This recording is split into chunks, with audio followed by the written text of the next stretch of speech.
The young and the restless spoilers shock, Kyle stood motionless in the dimly lit study of Abbott Manor, his shoulders slumped under the weight of every misstep and heartbreak he had suffered in recent days. The room smelled faintly of old leather and mahogany polish, the windows overlooking the manicured gardens now dark and silent, as though the world itself were holding its breath. He had come here seeking solace from the cascade of betrayals that had buffeted his life.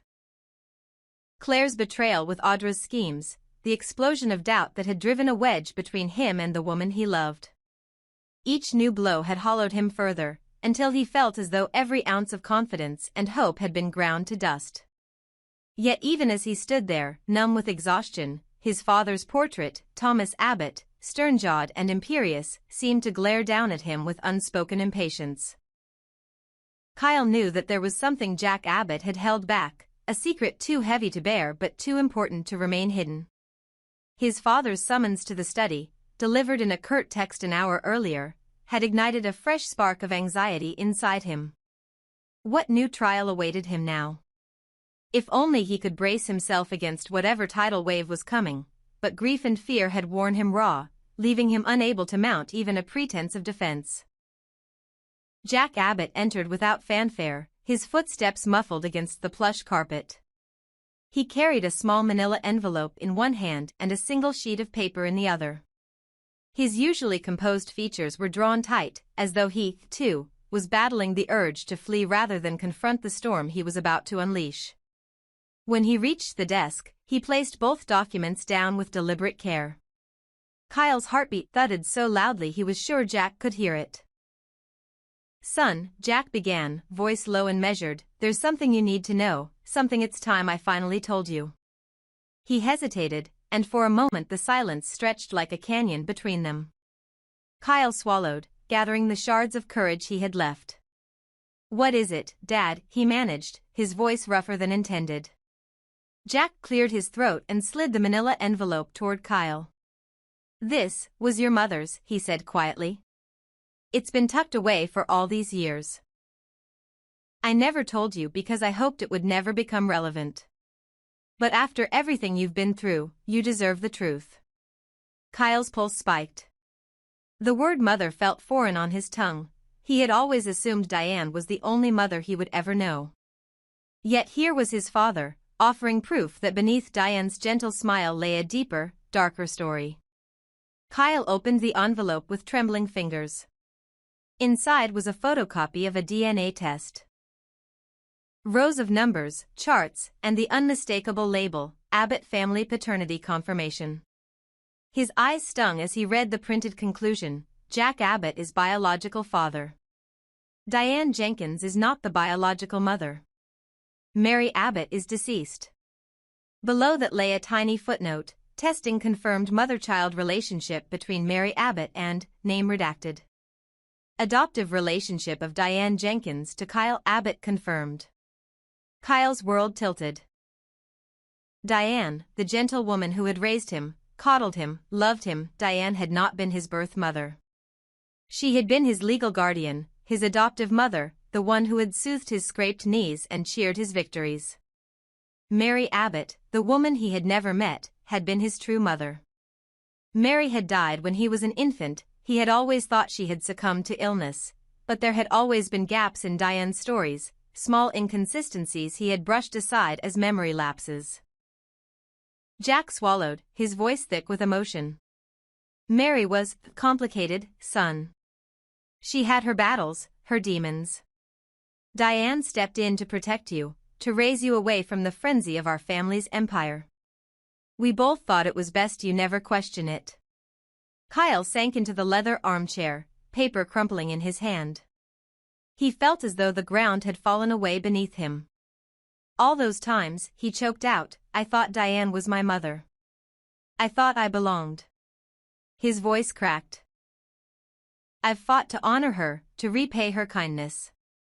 And now, his words trailed off as dread coiled in his gut.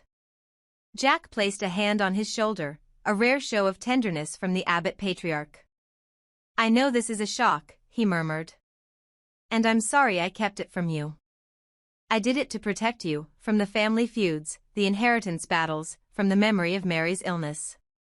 Diane loved you like a daughter, and that love never changed. But the blood ties, they belong to Mary. Kyle stared at the photocopy, tears spilling down his face. He had never felt so adrift. I don't know who I am anymore, he whispered, his voice strangled by grief. If Diane isn't my mother, then who am I? Jack's eyes glistened. You're still you, Kyle. You're the man she raised. The man I raised. Mary's son by blood, Diane's son by heart. That doesn't change who you are in any meaningful way. He paused and drew a deep breath.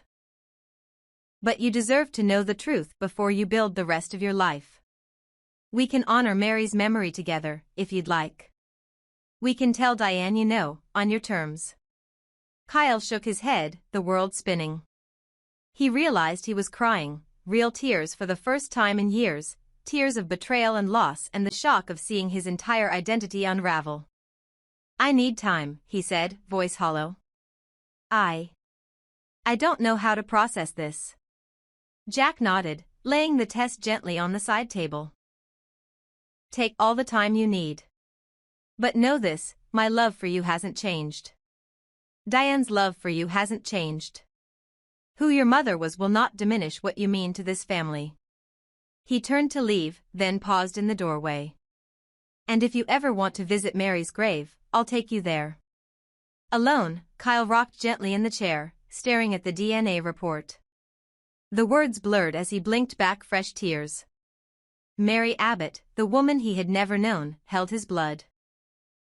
Diane, who had raised him, remained the only mother he had known. His heart throbbed with sorrow and confusion.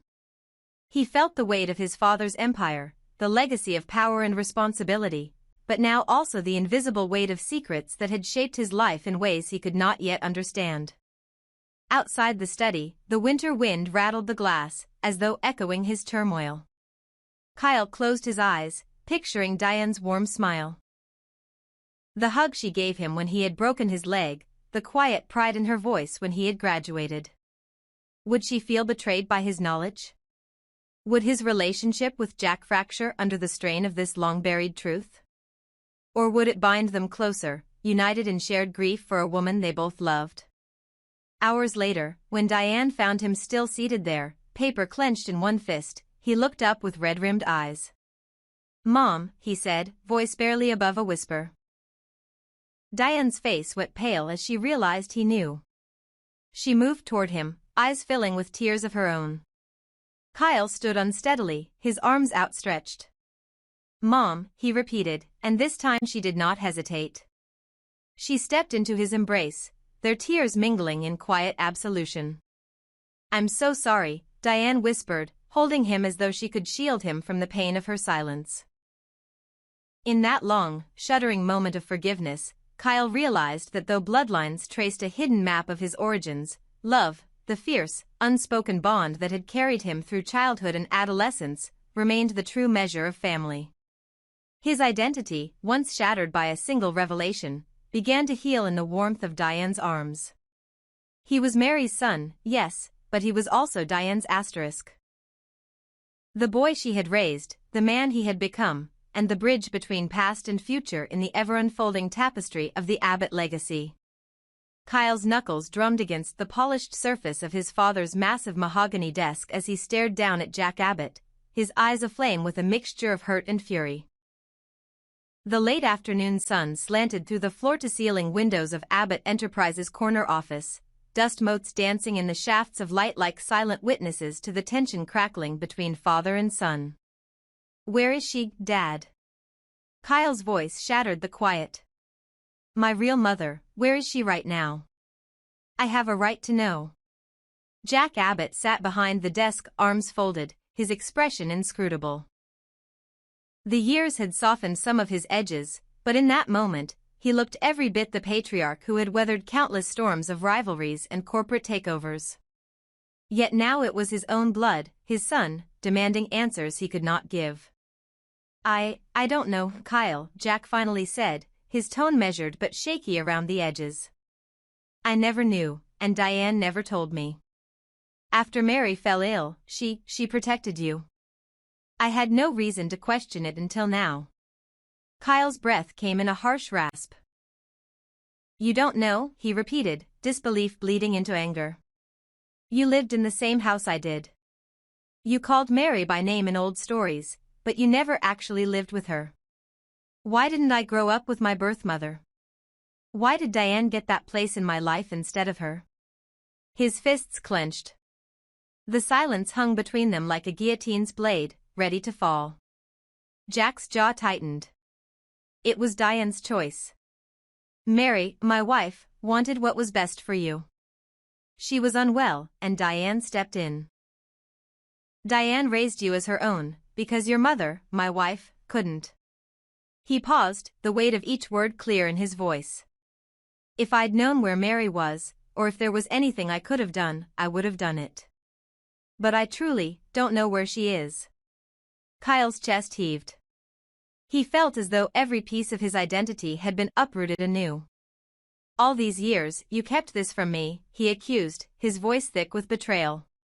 You kept every secret I buried. And now, after everything I've lost, after everything I've fought through, you can't even tell me where she is? Jack looked away, staring at the framed photographs of past Abbott board meetings lining the wall. This isn't the time, Kyle, he said quietly. I'm sorry, but now is not the time to dig into old wounds. We've both lost enough, not the time.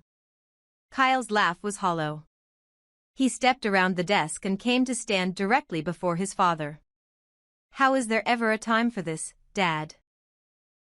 Every unspoken secret, every half-truth you and Diane told me has led me here, alone, mistrustful, desperate for a scrap of honesty. This battle will never end if you keep stonewalling me. Jack rose to his full height, placing both hands on his son's shoulders. His grip was firm but not unkind. Son, I hear you. I see the pain in your eyes. But right now, he swallowed, his voice catching. Right now, I need you to trust me that I will find out. I promise you, I'll get you that information, but I cannot risk tearing apart everything else we've built, everything Diane and I have tried to protect you from. Kyle recoiled as though struck. He shook his head, the flush of betrayal still burning in his cheeks. Everything you tried to protect me from has already destroyed me, Dad. The lies. The evasions. You want me to trust you? Then tell me the truth, all of it, now. Jack's silence stretched, the only sound the faint hum of the air conditioner and the distant echo of a telephone ringing somewhere in the building. He gently expelled a breath. I can't, he whispered, the words tasting like defeat. Not yet. This fight, it isn't over. And I won't pull that lever until I'm certain we can survive the fallout. Kyle's shoulders sagged. He looked away, gaze drifting to the shelves lined with corporate awards and family mementos.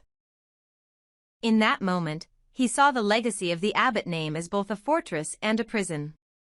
So it goes on, he said softly, pain and resignation warring in his eyes. Another secret to carry. The war continues. Jack stepped closer, hesitating before he placed a hand on Kyle's arm. I love you, son, he said, voice rough. And I'll tell you everything, when the time is right, when we can stand together against the storm. But right now, I need you to believe that your mother, Mary, would have wanted this. She wanted you protected. Kyle closed his eyes, tasting the bitter tang of uncertainty. He wanted to hate his father for the secrecy, yet he felt the thread of that old, unbreakable bond pulling him back. He opened his eyes, meeting Jack's gaze once more. I'll hold you to that promise, he said, voice steadier now, though the hurt remained. But know this, the moment you withhold the truth again, you lose me. And this fight will only grow fiercer. Jack nodded, sorrow softening his features. Understood, he said.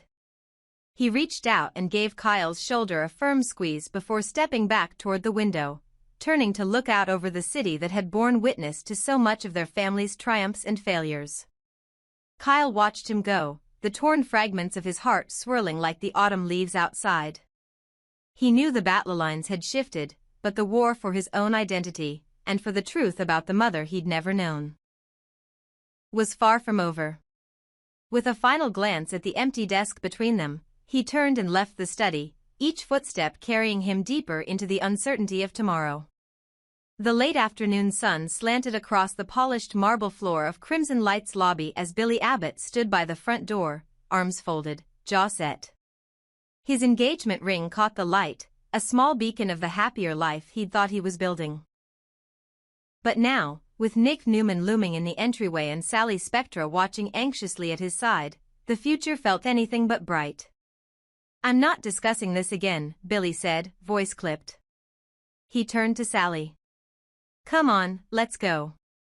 Nick's eyes narrowed, a familiar steel-gray flash that sent a chill through the air. "You can't just walk away from it, Billy," he countered, stepping forward. "Not after everything Phyllis has been through." Billy's shoulders tensed. "Phyllis needs help. Professional help. And I'm the one doing my best to get it for her." He shook his head as if to clear it.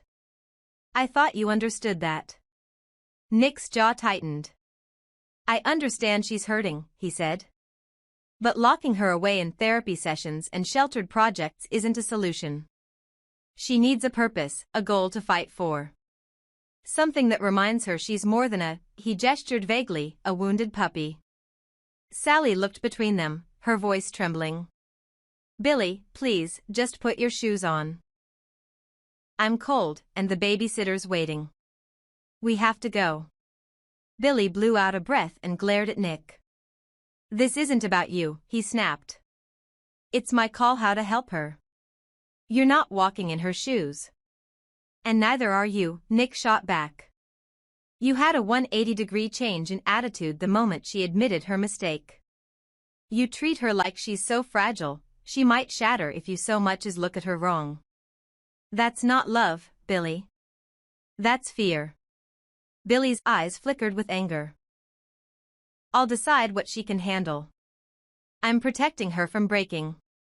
Nick stepped closer, voice low. "Protecting her how? By making her feel useless? By taking away everything that gave her dignity?" He shook his head. "Phyllis is not a porcelain doll. She needs a reason to get up in the morning." At that moment, the heavy wooden doors swung open, and Phyllis Summers walked in, phone pressed to her ear. She paused mid-step, eyes sweeping the tense tableau, "Billy, Sally, Nick." She heard Nick say, as she cleared her throat and lowered her phone, "Because she's brilliant, and she deserves more than being coddled." Phyllis's breath caught. The words "she's brilliant, and she deserves more" reverberated in her mind. For a long moment, she simply stood there, invisible except to herself, taking in Nick's conviction even as Billy's harsh expression cut through her chest. Billy, spooked by her presence, finally looked up. His eyes widened. And a flicker of regret passed through them. Sally reached for his arm.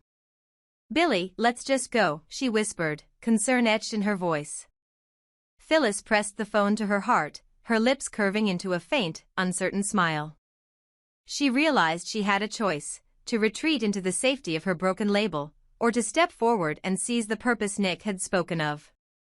She squared her shoulders, phone still in hand, and met Nick's gaze. In that charged second, everything shifted. Billy's frustration, Nick's challenge, Sally's worry, all faded into the electricity of possibility. Phyllis understood, she would not be defined by her pain. She would prove that she was, in fact, brilliant and deserving of every opportunity to rebuild herself on her own terms. Billy exhaled slowly, Sally's hand squeezing his. Nick offered Phyllis a small nod of encouragement. And in the quiet hum of the lobby, three people poised on the brink of change realized that sometimes the hardest step toward healing is simply believing in your own strength.